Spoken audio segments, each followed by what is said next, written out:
이런 이야기가 있습니다. 매일같이 술에 찌들어서 사는 술꾼이 있었는데 그분의 목에서 굉장한 통증을 느끼기 시작을 한 겁니다. 이런 소식을 전해 들은 친구가 사랑하는 마음에서 이 술꾼에게 와가지고 책 하나를 전해줍니다. 이 책을 받은 술꾼은 밤을 새워가지고 친구가 전해준 이 책을 읽었는데 그 책의 내용은 술이 얼마나 인체에 해로운지를 이 과학적으로 아주 세밀하게 분석해서 쓴 그런 내용을 담은 책이라는 겁니다. 그 책을 다 읽은 술꾼은 엄청난 그런 충격과 함께 깊은 깨달음을 얻게 되었다고 합니다. 그러면서 이 술꾼이 아주 굳센 결심을 했다고 하는데 어떤 결심이냐면 앞으로는 절대로 자신은 책을 읽지 않기로 결심을 했다는 겁니다. 여러분, 얼마나 어처구니 없는 그런 이야기입니까? 술을 끊겠다고 굳게 다짐을 했는 줄 알았는데 책을 읽지 않기로 결심을 했다는 겁니다. 여러분, 무엇이 문제겠습니까? 책을 준 친구의 마음의 의도를 헤아리지 못한 것입니다. 아무리 술이 자신을 죽이고 있고 친구가 사랑하는 마음에서 책을 전해주어도 그것을 전혀 받아들이지 못하고 있다는 겁니다. 여러분, 왜 이런 일이 일어났겠습니까? 자신이 원하는 것만 받아들이고 싶어 했기 때문입니다. 자신이 듣고 싶은 것만 듣고 싶어 했기 때문이라는 겁니다. 자신이 보고 싶은 것만 보고 싶어 하기 때문이었다는 겁니다. 그런데 놀라운 것은 이런 식으로 신앙생활을 하는 분들이 우리 주변에도 많이 있다는 사실입니다. 이 하나님의 말씀을 있는 그대로 받아들여서 자신의 삶에 적용해 보는 것이 아니라 자신이 듣고 싶어하고 받아들이고 싶어하는 것만 진리로 생각을 하고 믿고 받아들이는 그런 신앙인들이 많이 있다는 사실입니다. 이 사람에게 있어서 그것이 술이었던 것입니다. 술이 이 사람의 모든 것을 쥐고 있었기 때문에 이 사람은 술에만 매여 있어서 술이 원하는 대로만 생각을 하고 조종을 받고 있었다는 겁니다. 근데 소위 말하면 신앙이 좋다고 하는 열정적인 신앙생활을 하는 분들이 이런 과오를 범하는 것을 더욱더 우리가 발견할 수가 있는데 자신들이 믿고자 하는 것에만 너무 매몰되어 있다 보니까 하나님의 진리의 말씀을 객관적으로 보지 못한 채 마치 자신이 믿고 있는 것만이 진리라는 그런 강한 신념이 많은 신앙인들 안에 있는 것입니다. 그러다 보니까 이 다른 것들을 수용하지 못하고 배척을 하는 그런 경우를 우리가 볼 때가 있습니다. 여러분, 이런 분들이 지니고 있는 이 특징들이 있다고 하면 진심 어린 충고나 조언이라도 자신의 생각과 같지 않는다고 하면 한 귀로 듣고 한 귀로 흘러버린다는 겁니다. 아무리 자신의 마음에 거슬리는 이야기라 하더라도 그것이 진리인지 아닌지를 분별할 생각을 하지 않은 채 처음부터 마음의 문을 닫고 거부를 한다는 겁니다. 그런데 그것까지면 그래도 다행인데 한 걸음 더 나가서 자신과 다른 사람들을 향해서 모함을 하고 정죄를 가하기도 합니다. 우파다 좌파다 서로에게 이름을 붙입니다. 레이블링을 합니다. 그리고 매도를 하고 상종을 하지 않으려고 한다는 겁니다. 심지어는 그냥 비판을 하고 거부를 하는 정도가 아니라 자신이 믿는 것과 다르다는 이유 하나 때문에 이 분노를 표출하고 위해를 가하고 생명을 위협하기까지 하는 그런 안타까운 행동들이 일어나는 것을 우리가 종종 볼 때가 있습니다.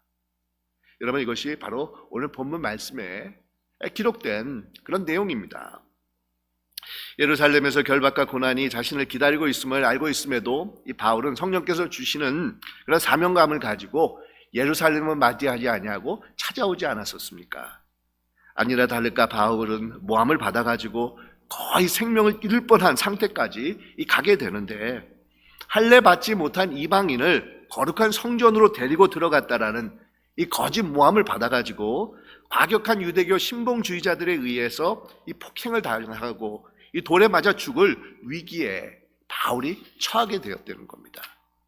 하지만 예루살렘에서 소동이 일어났다는 정보를 들은 이 로마의 천부장에 의해서 구출을 받고 로마 군인들의 병령으로 끌려가던 중에 이 천부장의 허락을 받아가지고 자신을 죽이라고 외쳐대며 쫓아오던 군중들을 향해서 층계에 서서 이 하나님의 말씀을 바울이 증거를 한 것입니다.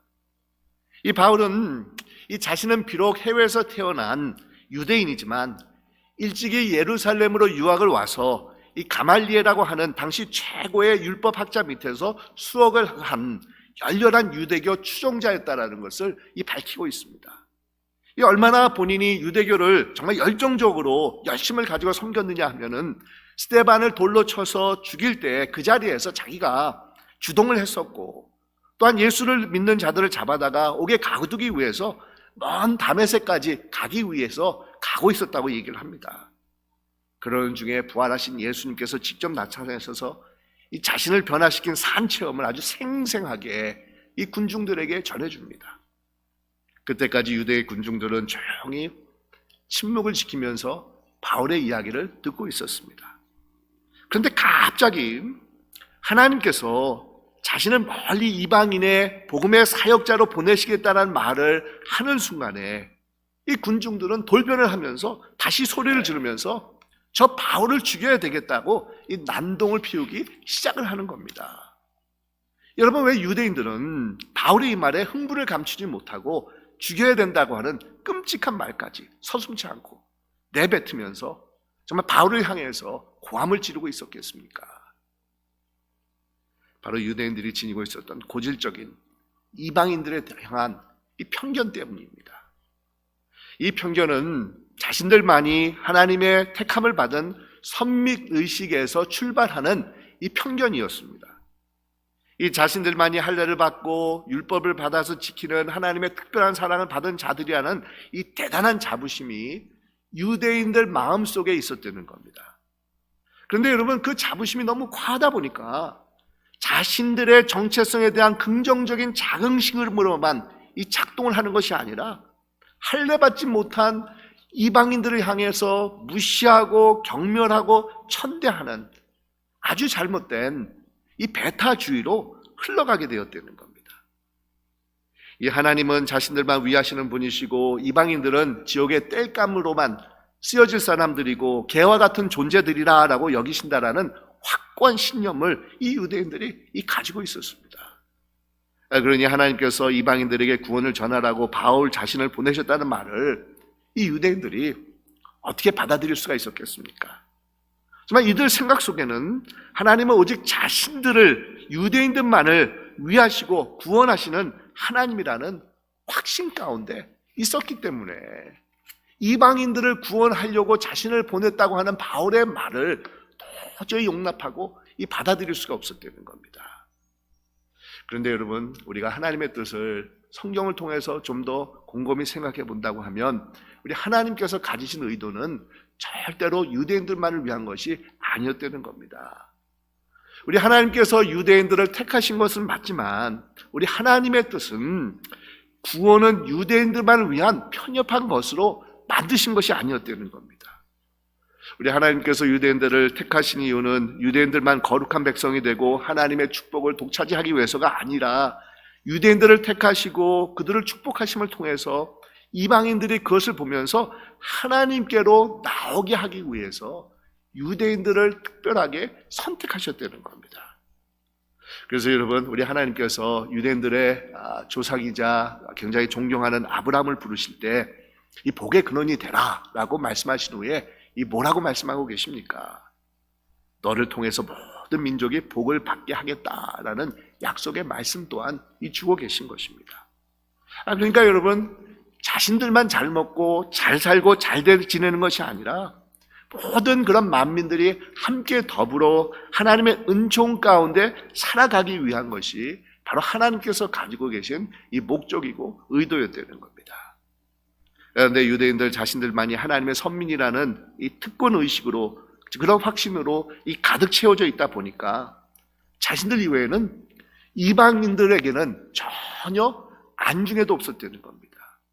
이들에게 하나님의 구원의 손길이 필요한지, 필요하면 어떻게 이루어져야 하는지 이런 것에 대해서 전혀 관심을 가지고 못하고 있었다는 겁니다.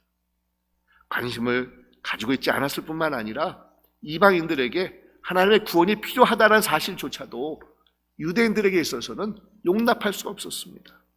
자신들만이 거룩한 하나님의 자녀라는 신념에 매몰되어 있었기 때문입니다. 근데 여러분 어떻습니까? 이것이 단지 유대인들만의 문제였겠습니까? 이것이 유대인들만이 가지고 있었던 이 폐단이었겠습니까? 오늘날에도 이런 그릇된 신앙의 모습을 우리 안에서도 이 찾아볼 때가 많이 있지 않습니까? 이 자신의 생각과 신앙의 노선이 다른 이유 때문에 같은 크리스찬으로서 한 세례를 받고 한 성령을 받고 한 아버지 하나님을 섬기는 자들인데도 불구하고 이 상대방과 자신 사이에 높은 담을 쳐놓고 외면하는 그런 우리들의 모습을 볼 때가 있지 않습니까? 이것은 종교에서뿐만 아니라 요즘 사회적으로도 이런 현상들이 두드러지게 많이 나타나고 있는 것을 우리가 볼 때가 있는데, 지난주에 어느 분이 이런 얘기를 신문에 기고한 내용을 제가 읽어본 적이 있습니다. 점점 갈수록 극단적으로 이원화되어가는 미국의 정치적인 지형 때문에 이번 코로나로 추수감사절에 많은 사람들이 가족들과 함께 하지 못하는 것이 오히려 다행이다라는 그런 기고문입니다. 그랬다고 하면 많은 미국 가정에서 다른 정치적인 견해 때문에 오랜만에 가족들이 모여가지고 즐겁고 뜻깊은 시간을 보내지 못하고 서로가 다투면서 갈라서는 그런 불상사가 일어날 수가 있었는데, 코로나 때문에 모이지 못해서 오히려 다행이다, 이런 내용이었다는 겁니다. 근데 여러분, 실제로 감사절에 모였던 미국 가정들 중에서는 특별히 이번에는 아직도 명확하게 해결이 나지 않는 이 대통령 선거 결과 때문에 같은 한 피를 나눈 가족인데도 불구하고 의견 충돌이 일어나서 서로가 다투면서 이 감사절 이후에 관계가 끊어졌다는 그런 가정들이 있다라는 그런 소식들이 있습니다. 여러분, 정말 안타까운 일이지 않습니까? 우리 신앙인들은 어떤 삶의 모습을 가지고 있어야 되겠습니까? 이 성숙한 크리스천들이라고 하면 자신들이 믿는 본질적인 것에 대해서는 확고한 신념과 확신 가운데 거하는 자들입니다. 정말 신앙의 근본 핵심에 대해서는 절대로 흔들림이 없는 자들이 성숙한 크리스천이라고 할 수가 있습니다. 그렇다고 성숙한 크리스천들은 자신들이 믿는 바를 일방적으로만 주장하는 자들이 아니라는 것입니다. 자신과 다른 생각의 방향과 신앙의 노선을 가지고 있는 자들에 대해서는 관용과 이해를 베풀 수 있는 자들이 하나님께서 원하시는 성숙한 신앙인의 모습이라는 겁니다. 다른 점이 있다고 하면 그것에 대해서 마음의 문을 열고 서로의 다른 점에 대해서 대화를 나누고 그거에 대해서 용납할 줄 알고 그런 가운데서도 서로에 대한 존경과 관용을 잃지 않는 자들이 바로 성숙한 신앙인들의 이 모습이라는 겁니다. 사실 제 자랑 같아가지고 제가 조금 이렇게 이야기를 할까 말까 하다가 이것처럼 좋은 예가 없는 것 같아서 제가 조금 쑥스럽지만 제가 이 얘기를 좀 여러분들에게 들려드리려고 합니다. 몇 년 전에 우리 교단에서 동성애 문제로 한참 시끄럽지 않았었습니까? 그러면서 이 보수적인 교회들이 탈퇴를 하려고 하자 우리 교회가 속해 있는 노회 사무총장이 우리 교회도 보수적인 교회인 줄 알고는 걱정이 되었는지 저를 만나보자고 해가지고 제가 이렇게 만나서 같이 점심을 나눈 적이 있었습니다. 그러자 우리 노회 총무 목사님께서 저에게 동성애에 대한 저의 신학적인 견해가 무엇이냐고 물어보길래 제가 솔직하게 그분에게 대답을 해줬습니다. 정확하게는 제가 기억이 안 나지만 대충 이런 내용을 그분에게 말씀을 드린 것 같습니다. 저는 분명하게 이 자리에서 말씀을 드리지만 동성애에 대해서 반대를 합니다. 제가 이런 영어 표현을 썼는데 If I split the hair, I said no. I'm not going to approve homosexuality. 이렇게 제가 아마 얘기를 했던 것 같습니다. 그래서 제가 그분에게 말했던 내용은 만약에 동성애를 찬성하는 그런 분들이 있다고 하면 그분들이 왜 그런 신학적인 견해를 가지고 있는지에 대해서 들어보고 서로의 다른 점에 대해서 대화를 나눈 마음의 자세가 가 있습니다. 이런 아마 얘기를 제가 우리 노회 총무 목사님에게 했던 것 같습니다. 그리고 나서 조금 세월이 흘러가지고 그 이후에 다른 어떤 목사님을 통해서 제가 듣게 된 이야기는 그때 제가 한 말이 노회 사무총장 목사님에게 굉장한 감동이 돼가지고 이분이 저에 대해서 참 높은 평가를 했다라는 이야기를 어느 다른 목사님이 전해 듣고는 저에게 해준 적이 있었습니다. 그래서 제가 뭐가 내가 한 얘기가 그렇게 대단하길래 저에 대해서 높은 평가를 한다고 그랬느냐라고 물어보니까 그 이야기를 전해주신 목사님이 하시는 말이, 이 대부분의 한인 목사님들은 동성애를 반대한다고만 극구 주장을 하지 상대방의 의견을 들을 생각도 하지 않는데, 그래도 박 목사는 들을 마음의 자세를 가지고 있다고 해서 존경하는 마음을 가지고 있다라는 그런 이야기를 했다라는 이야기를 제가 다른 목사님을 통해서 전해 들은 적이 있었습니다. 여러분 어떻습니까? 제가 어떨 때는 말도 빨리 하고 불같이 화도 낼 때가 있지만 밖에서는 그래도 이렇게 인정받는 목사로 이렇게 나오고 있지 않습니까? 여러분 사도행전 17장에 보면 베레아 사람들을 가르쳐가지고 데살로니가에 있는 사람들보다도 더 너그러워서 간절한 마음으로 말씀을 받고 이것이 그러한가 하여 날마다 상고함으로, 성경을 상고함으로라는 그런 구절이 있습니다. 우리 이 삼국 성경에서는 이 너그럽다라는 단어를 신사적이라고 번역을 하고 있는데, 이 베레아 사람들은 신사되고 같이 점잖고 교양 있고 부드럽고 품격을 갖추어서 하나님의 말씀을, 바울이 전하는 하나님의 말씀을 들었다는 겁니다. 그러니까 이들은 편견을 가지고 들은 것이 아닙니다. 이 자신들의 이념이나 고정관념에 묶여가지고 색안경을 끼고 하나님의 말씀을 들으려 했던 것이 아니라는 겁니다. 무엇이 진리인지 아닌지를 탐구하려고 하는 열린 마음, 분별하려고 하는 그런 마음의 자세를 가지고 들었던 것입니다. 여러분, 이런 자들이 성숙한 크리스천들의 모습입니다. 어떠한 판단도 없이 상대를 있는 그대로 인정하면서 들어줄 줄 아는 자들의 모습입니다. 자신의 고집이나 고정관념에 묶여있는 자들이 아니라는 겁니다. 마음의 넉넉함을 가지고 있습니다. 열려진 자세를 취하고 있습니다. 굉장히 긍정적이고 밝은 분들입니다. 이에 반해서 너그럽지 못한 자들은, 즉 신사적이지 않는 사람들은 편견에 사로잡혀가지고 마음의 문이 닫혀져 있습니다. 그러다 보니까 마음의 넉넉함이 없습니다. 매사에 늘 부정적이고 자신과 다른 점들을 인정할 줄 모르고 그냥 담을 높이 쌓아 올리는 사람들이라는 겁니다. 어떤 이야기를 들어도 있는 그대로 받지 못하고 일단 의심부터 한다는 겁니다. 좋은 의도를 가지고 이야기를 해도 비꼬아가지고 생각하고 무슨 숨겨진 의도가 없는지를 살펴본다는 겁니다. 그러니 여러분, 어느 누구와 마음이 연결이 되어서 인격적인 대화를 나눌 수가 있겠습니까? 여러분, 제가 다시 한번 말씀을 드리지만 성숙한 신앙인들은 자신들이 믿는 바에 대해서 흔들리지 않는 믿음을 가지고 있는 자들입니다. 뿐만 아니라 또한 다른 점들이 있다고 하면 그것을 동의하라는 것은 아닙니다.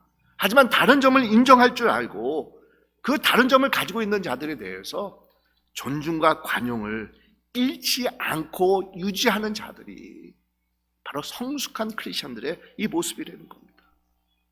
품이 있는 그런 신앙인들의 자세와 이 태도라는 겁니다. 하지만 오늘 본문에 나오는 유대 군중들은 그러한 모습을 가지고 있지 못했습니다. 자신의 입맛에 듣고 싶지 않는, 자신의 입맛에 맞지 않는, 듣고 싶지 않는 내용이 아니자 다시 한번 폭도로 변하면서 바울을 죽이라고 소리를 지르고 있다는 겁니다.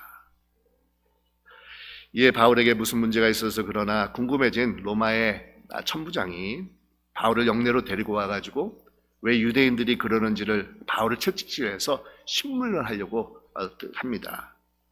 그랬을 때 의외의 상황이 발생한 것을 오늘 말씀에서 우리에게 알려주고 있는데, 자신을 신문하려고 했었던 백부장에게 이 바울은 본인이 로마 시민권자라는 것을 밝히고 있지 않습니까? 여러분, 당시에 로마 시민권자들에게는 많은 이 특권들이 주어졌었는데, 그 중에 한 가지가 유죄 판결이 나기 전에 때리고 채찍질을 하는 것 같은 그런 체형들을 하는 것이 로마법에 아주 엄격하게 금하고 있었다는 겁니다. 이 바울이 로마 시민이라는 소식을 전해들은 이 편부장은 너무 깜짝 놀라서 이 바울에게 자기가 직접 찾아와 가지고 확인을 하지 않습니까? 왜냐하면 바울이 로마 시민인 것을 알면서도 불구하고 만약에 이 고문을 가하고 체형을 가했다고 하면 자신이 받을 그런 징벌이 너무도 엄했기 때문이라는 겁니다. 그러자 바울은 자신이 태어나면서 로마 시민권자였다라는 것을 밝히고 있습니다. 여러분, 이것은 사도행전에서 두 번째로 바울이 본인의 로마 시민권자라는 것을 밝히고 있는 그런 경우가 되는데, 먼저 첫 번째는 빌립보 감옥에 갇혀서 고생을 한 다음 날에 아침에 풀려났을 때 내가 로마 시민인데 유죄 판결을 내리지도 않고 너희들이 어떻게 이렇게 나를 때릴 수가 있느냐, 이것은 있을 수가 없다라고 사도 바울이 처음으로 이 본인의 로마 시민권자라는 것을 밝히고 있습니다. 그때 빌립보 관원들이 놀라하면서 제발 조용히 나가달라고 이 부탁을 했다라는 성경 기록이 있습니다. 그만큼 여러분, 로마 시민권자들에게는 중요한 그런 많은 다양한 특권들이 주어졌습니다. 우리가 후에 살펴보겠지만 하나님께서는 또한 바울의 이 로마 시민권을 사용하셔서 로마까지 가게 하는 그런 역사를 베푸셨던 것을 우리가 알 수가 있습니다. 이렇게 바울이 로마의 시민권자임을 알게 된 천부장은 자신의 잘못된 결정을 바로잡기 시작을 하지 않습니까? 바울을 결박해서 풀어주고는 진상을 규명하기 위해서 올바른 절차를 밟기 시작을 하는 겁니다. 이 바울의 문제가 유대인의 종교에 관한 것을 알게 되어서 먼저 유대인들의 산헤드린 공회에 가서 변론을 하는 그런 절차를 밟아주게 만듭니다. 우리 다음 주에 우리가 보겠지만 바울이 이 산헤드린 공회에 가서 하나님의 말씀을 증거하게 됩니다. 여러분, 이런 것을 보면 오늘 본문에 나오는 이 유대 군중들과 로마 천부장들의 행동에서 이 비교가 되고 있는 것을 우리가 발견할 수 있다는 겁니다. 이 유대인들은 종교적인 편견과 감정에 휩싸여서 바울을 죽이려고 모함을 하고 있었지만, 천부장은 자신의 실수를 깨닫고는 이 바울에게 정당한 방법으로 변호할 기회를 허락해 주고 있다는 겁니다. 어떻게 보면 여러분, 하나님을 섬긴다고 하는, 하나님을 잘 섬긴다고 하는 유대인들보다도 하나님을 모르는 이 세상에 속한 로마 관료가 훨씬 더 편견에서 자유롭고 열려진 마음과 인격을 소유한 것을 우리가 찾아볼 수가 있다는 겁니다. 예수님께서도 이런 비슷한 말씀을 하신 적이 있으신데, 우리 누가복음 16장에 보면 이 세상의 자녀들이 빛의 자녀들보다 더 슬기롭다, 이런 말씀을 하셨습니다.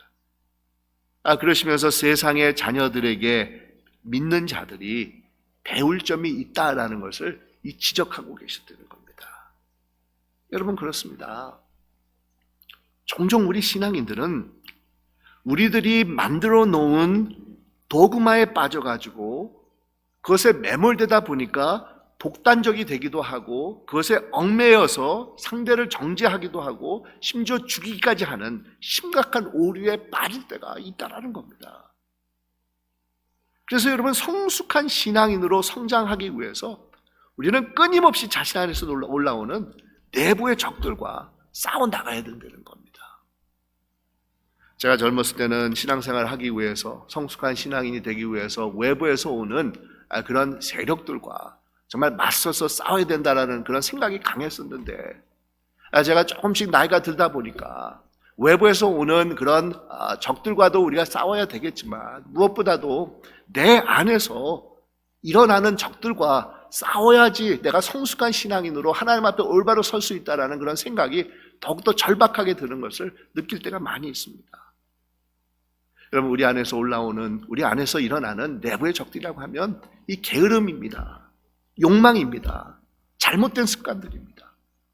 이런 게으름과도 싸워야 되고 욕망하고도 싸워야 되고 잘못된 습관하고도 싸워야 됩니다. 특별히 우리가 싸워야 되는 내부의 적들이 있다고 하면 자신을 정당화하고 합리시키려고 하는 그런 내 안에서 올라오는 적들하고도 싸워야 되고, 아집과도 싸워야 되고, 교만하고도 싸워야 되고, 편견하고도 싸우면서 또한 스스로 자신이 의롭다고 생각하는 것들과 우리가 싸워야지만 성숙한 신앙인의 그런 모습을 유지할 수 있다는 겁니다. 여러분, 이런 내부의 적들과 우리가 싸우며 나갈 때 우리는 증오와 정죄가 아닌 하나님께서 주시는 자유와 기쁨과 생명이 넘치는 정말 하나님의 놀라운 성숙하고 품이 있는 신앙인들로 살아갈 수가 있다는 겁니다. 아까 처음에 말씀드린 술꾼 이야기가 사실은 그것으로 끝난 것이 아니라 또 한 가지가 있습니다. 책을 전해주었는데도 술을 끊지 못하고 계속해서 밤낮으로 술을 마신다는 소문을 이 친구가 들은 것입니다. 그래서 그 친구가 또 찾아와 가지고는 내가 또 다른 책을 줄 테니까 이것을 읽어보게나, 여기 써져 있는 이 책대로 했으면 좋겠네 라고 하면서 이 다른 책을 전해주고 갔다는 겁니다. 그러자 비록 책을 절대로 읽지 않기로 결심을 했지만 그래도 친구가 이게 정성스럽게 사랑하는 마음을 가지고 전해주는 것을 보면서 이분이 마음의 감동을 받아가지고 다시 책을 읽게 되었다는 겁니다. 그리고는 이분이 또다시 대단한 결심을 하게 됩니다. 내가 이제는 도저히 안 되겠다. 이제야말로 정말 단단하게 마음을 먹고 결단을 할 때가 왔다라고 하면서 이분이 이런 결단을 했다는 겁니다. 저 친구와는 다시는 만나지 않겠다. 이런 결단을 했다는 겁니다. 물론 여러분, 누가 웃으라고 지어낸 얘기겠지만 우리 삶 속에서 이런 일들이 비일비재로 일어나고 있습니다. 자신이 원하는 것에만 너무 매몰되어 있다고 보니까 자신에게 진정으로 필요한 것이 무엇이신지를 보지 못한 채 계속해서 헛반칠만 하면서 살아가고 있습니다. 사랑하는 여러분, 자신들 마음속에서 영적인 여유와 넉넉함을 가지고 우리 하나님께서 원하시는 뜻이 무엇인지를 분별하는 자들이 되십시다. 그리고 오직 그 뜻에 순종하며 살아가는 그런 성숙한 크리스천들이 되십시다.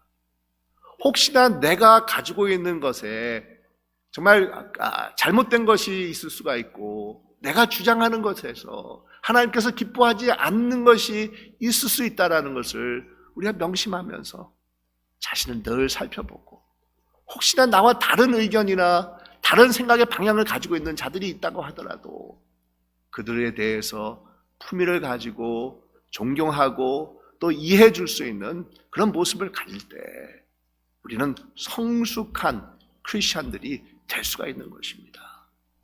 이런 성숙하고 품위 있는 크리스천의 삶을 살아가실 수 있는 우리 세스만 교우 여러분이 되시기를 주님의 이름으로 축원드립니다. 기도하겠습니다.